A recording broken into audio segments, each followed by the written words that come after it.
Hi friends, welcome to Lalitha channel. మీరు మిగిలిన అన్నాన్ని పడేస్తున్నారా? ఈ వీడియో చూస్తే అస్సలు పడేరు. నేను పిల్లలకి కురుకురే నెక్స్ట్ మురుకులు చేశాను.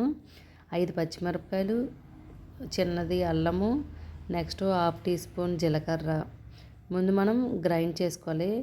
మెత్తగా గ్రైండ్ చేసుకున్నాక మిగిలిన అన్నాన్ని ఇగోండి, ఇంత రైసు నేను 2 టైమ్స్ మిక్సీ చేశాను. మిగిలిన అన్నాన్ని వేసేసుకొని మిక్సీ జార్లోని మెత్తగా మిక్సీ చేసుకొని మనకు తగినంత సాల్ట్ వేసుకొని బాగా కలిపేసుకోవాలి. సర్వింగ్ బౌల్లోకి వేసుకొని బాగా కలిపేసుకున్న తర్వాత మనం ఒక ప్లాస్టిక్ కవర్ అయినా పర్లేదు, నేను మిల్క్ కవర్లోని ఇలా స్పూన్తో వేసేసుకొని ఇలా వేసుకున్న తర్వాత నేను టైట్గా ఒక రబ్బర్ బ్యాండ్ పెట్టేశాను.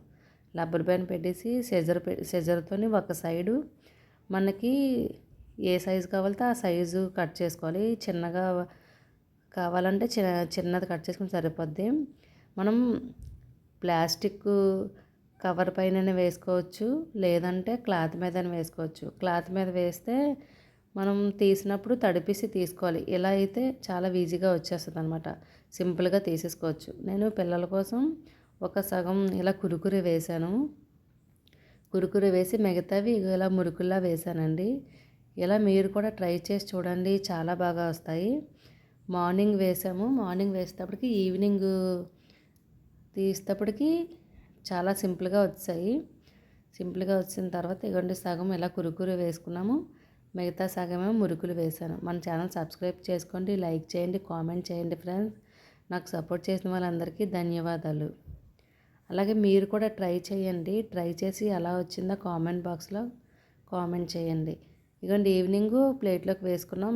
నేను మళ్ళీ నెక్స్ట్ డే 2 అవర్స్ ఎండలో ఎండబెట్టేసుకున్నామండి. ఇలా ప్లేట్లో వేసుకొని మనకి స్టవ్ ఆన్ చేసుకొని కళాయి పెట్టి కళాయిలోని మనకి డ్రై ఫ్రైకి సరిపడా ఆయిల్ వేసుకొని ఆయిల్ వేడెక్కగానే మనం స్లోగా ఈ మురుకులు ఫ్రై చేసుకున్నాం.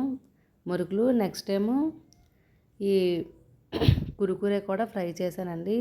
చాలా బాగా వచ్చాయి. మనం సాల్ట్ ఏంటంటే కొంచెం తక్కువ వేసుకోవాలి, ఎందుకంటే మళ్ళీ ఎండిపోయిన తర్వాత ఉప్పుగా ఉంటాయి అన్నమాట. టేస్ట్ చూడండి, ఫ్రై చేశాను. ఎంత బాగా కనిపిస్తుందో, కలర్ కూడా చాలా బాగుంది. Boy friends.